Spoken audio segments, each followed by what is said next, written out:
नमस्कार, मैं हूं आशिका पटेल और आप देख रहे हैं न्यूज फ्रेम। पत्थर पर दूब उगाना एक मुहावरा जिसे हम सबने सुना है, जो असंभव को दर्शाता है। लेकिन औरंगाबाद जिले के मदनपुर प्रखंड के सोंडी गांव निवासी चंद्रसेन प्रताप सिंह ने इस असंभव को संभव बनाकर दिखा दिया।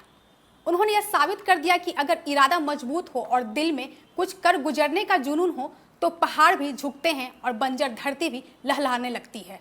मदनपुर जो पूरी तरह से पहाड़ी इलाका है, वहाँ सिंचाई की कल्पना भी बेमानी लगती है। पानी के लिए आज भी ग्रामीणों को कई किलोमीटर दूर जाना पड़ता है। ऐसे इलाके में धान की खेती करना किसी सपने से कम नहीं था। लेकिन चंद्रसेन सिंह ने अपने दृढ़ निश्चय, कठिन परिश्रम और सूझबूझ से वह कर दिखाया जो दशकों तक नामुमकिन माना जाता रहा। जहाँ बिहार के अन्य इलाकों में किसान अब जाकर धान की बिचड़ा डाल रहे हैं, वहीं मदनपुर के इन बंजर वादियों में आज धान की रोपाई हो रही है, वह भी उन खेतों में जो कभी सिर्फ पत्थर और धूल के लिए जाने जाते थे। यही नहीं, जिस पहाड़ी इलाके में कभी गोलियों की आवाज गूंजती थी, आज वहां खास करके महिलाओं के गीतों की मधुर लहरियां गूंज रही है। अब महिलाएं नाच और गीत के साथ खेतों में धान की रोपनी कर रही है। यह सिर्फ खेती नहीं, बदलाव की शुरुआत है। उम्मीद, संघर्ष और सफलता का उत्सव है।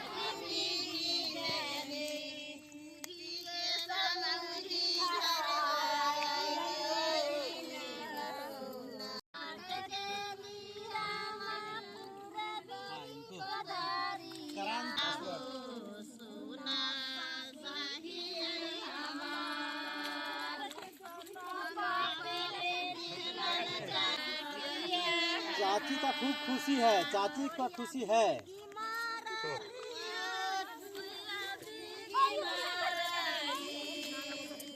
चंद्रसेन प्रताप सिंह की कहानी सिर्फ खेती की नहीं, बल्कि यह कहानी है उस जज्बे की जो हालात से नहीं, हौसले से जीतता है।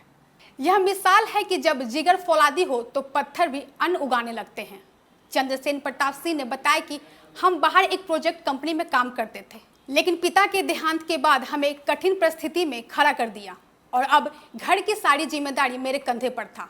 तब हमने नौकरी छोड़ दिया और अपने ही मिट्टी में कुछ करने का मन बना लिया। मेरे पिताजी 2016 में डेथ कर गए, समझ गए। पिताजी के डेथ करने के बाद एक्चुअली हम भी प्रोजेक्ट में हम वर्क करते थे। उपाय सोचे कि भाई तो किया क्या है, कह जाए। फिर सोचे कि नहीं, वो करना होगा। ला कर हम बोरिंग किए। जो मेरी बोर जो है वो 700 फीट है, समझ गए। बोरिंग करने के बाद इसमें पानी पकड़ाया। उसके बाद गांव वाले लोग धीरे धीरे बोर करना स्टार्ट किए, समझ गए। कुछ हर एक लोगों मतलब लोग का और बिहन पीछे है। खेती लगभग हर एक की किसान कुछ ना कुछ कर लेते हैं। क्या क्या आपने उपाय किया कि इतना पहले आपने शुरुआत कर दिया रोपनी? इसमें हम बहुत प्रयत्न किए। हम तपती हुई टेम्परेचर 41 कैसे पानी की व्यवस्था की है, कैसे बोर के द्वारा इसमें बीज डाला गया, बोरिंग से पानी डालकर। और पर डे इस बीज को हर एक लोग नहीं बचा सकता है। इस बीज को रात दिन ध्यान दिया गया है, तब बचा है। कैसे जैसे बचा, शाम में इसमें पानी डालते थे और सुबह में इसको उतार देते थे। कहे तक थोड़ा सा भी पानी रहेगा तो बिहन हीट होगा, जल जाएगा, फेल हो जाएगा, सिस्टम फेल, समझ गए। उसको शाम में पानी डाले, सुबह में उसको उतार दिए।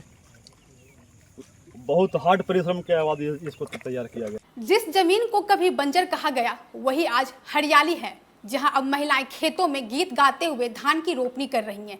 तो यह सिर्फ एक फसल की शुरुआत नहीं, बल्कि एक नए युग की बुनियाद है। औरंगाबाद से दीनानाथ मौर्य की रिपोर्ट।